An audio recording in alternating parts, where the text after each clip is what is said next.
హల్లెలూయా. నజరేయుడైన యేసుక్రీస్తు ప్రభునామంలో మీ అందరికీ శుభములు కలుగునుగాక అని ప్రార్థన చేస్తూ ఉన్నాను. దేవుని నామానికి స్తోత్రములు కలుగునుగాక. ఈరోజు ప్రభువు దినము అనే మాట గురించి తెలుసుకుంటూ ఉన్నాము.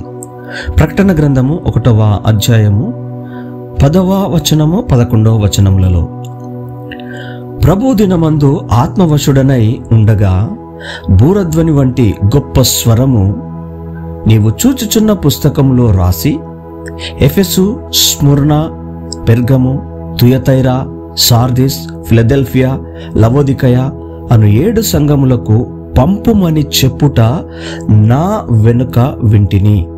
దేవుని నామానికి స్తోత్రములు కలుగునుగాక. అంటే ప్రకటన గ్రంథము 1వ అధ్యాయము 10వ వచనములో ఒక ముఖ్యమైన వచనము, ఇది యోహాను అనేటువంటి శిష్యుడు దర్శనములో చూసిన దృశ్యాన్ని తెలియజేస్తుంది. అదేంటట? ప్రభువు దినమందు ఆత్మవశుడై యోహాను గారు ఉండగా బూరధ్వని వంటి ఒక గొప్ప స్వరము ఆయన విన్నాడు. On the Lord's day I was in the spirit and I heard behind me a loud voice like a trumpet. ఏంటట? ప్రభు దినమందు ఆత్మవశుడై ఉండగా, పరిశుద్ధాత్మ చేత నింపబడిన వాడై ఉండగా యోహాను వెనుక నుండి ఒక స్వరాన్ని, ఒక గొప్ప స్వరాన్ని విన్నాడంట. ఇక్కడ ప్రభు దినం అంటే ఏంటి? ప్రభు దినం అంటే ఇది ఆదివారాన్ని తెలియజేస్తుంది. క్రైస్తవులు యేసుక్రీస్తు తన ఉద్ధానం గుర్తుగా ఆచరించే అటువంటి రోజు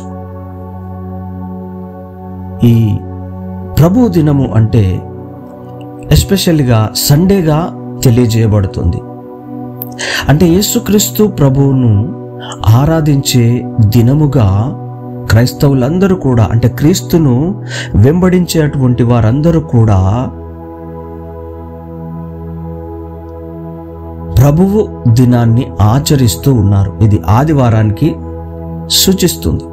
ఇది ఆదివారాన్ని సూచిస్తుంది. అంటే క్రైస్తవులందరూ కూడా వారి వారి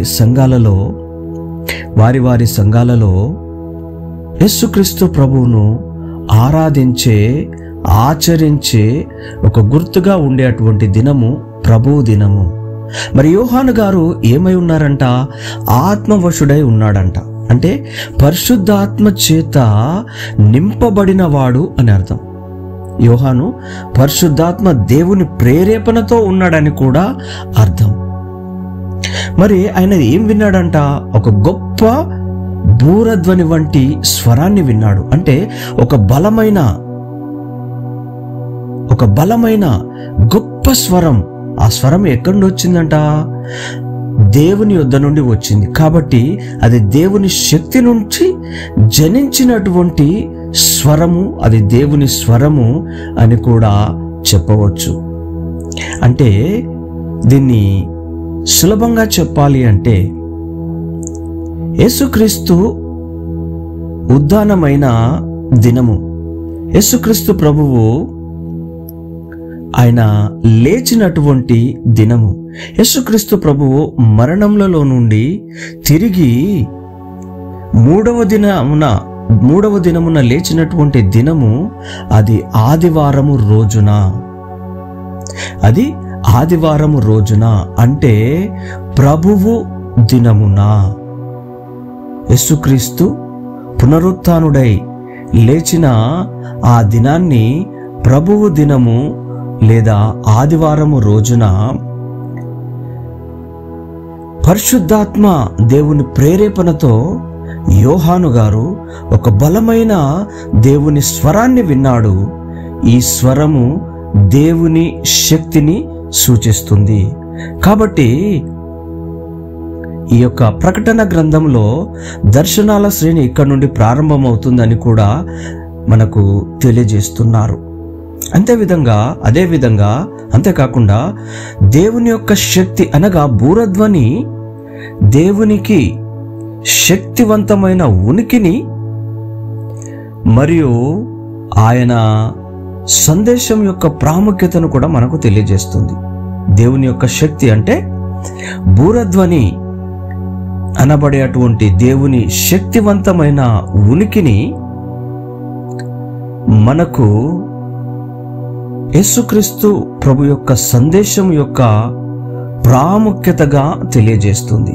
మరి యోహానుకి ఇచ్చినటువంటి సందేశం ఏంటట అంటే, ఈ స్వరము, ఈ గొప్ప స్వరము యోహానుకు ఒక ముఖ్యమైన సందేశాన్ని తెలియజేయబోతుంది.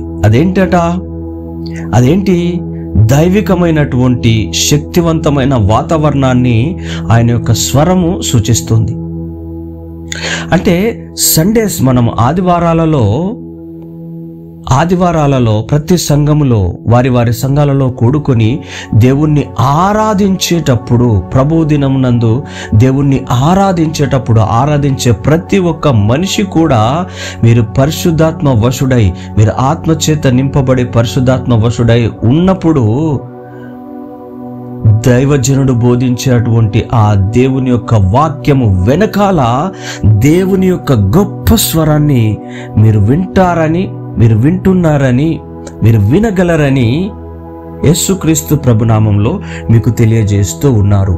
కనుక ప్రభు దినమందు ఎలాగైతే యోహాను ఆత్మవశుడై ఉన్నాడో, ఆదివారాలలో మీరు దేవుని సంఘాలకు వెళ్ళి మీ సంఘాలలో దేవుణ్ణి ఆరాధిస్తూ ఉన్నప్పుడు దేవుని యొక్క మాటలను గొప్ప స్వరంగా మీరు విని మీ జీవితాలను మార్చుకోవాల్సిందిగా నజరేయుడైన యేసుక్రీస్తు ప్రభునామంలో మీ అందరికీ సవినయముగా మనవి చేస్తూ, ప్రార్థన పూర్వకమైన జీవితాన్ని మీరు జీవించాలని, ఆత్మీయ మార్గంలో మీరు నడవాలని, పరిశుద్ధాత్మ సన్నిధిలో మీరు జీవించాలని, ప్రభు అయిన యేసుక్రీస్తు రక్తంలో మీరు కడగబడి, ప్రభు అయిన యేసుక్రీస్తు రక్తంలో మీరు కడగబడి పరిశుద్ధమైన వాక్యాన్ని మీరు ధ్యానం చేస్తూ పరిశుద్ధమైన దేవుని సన్నిధిలో మీరు జీవించాలని దేవుని కోరిక అయి ఉన్నదని యేసుక్రీస్తు ప్రభునామంలో వినుచున్న మీ అందరికీ తెలియజేస్తూ ఉన్నాను.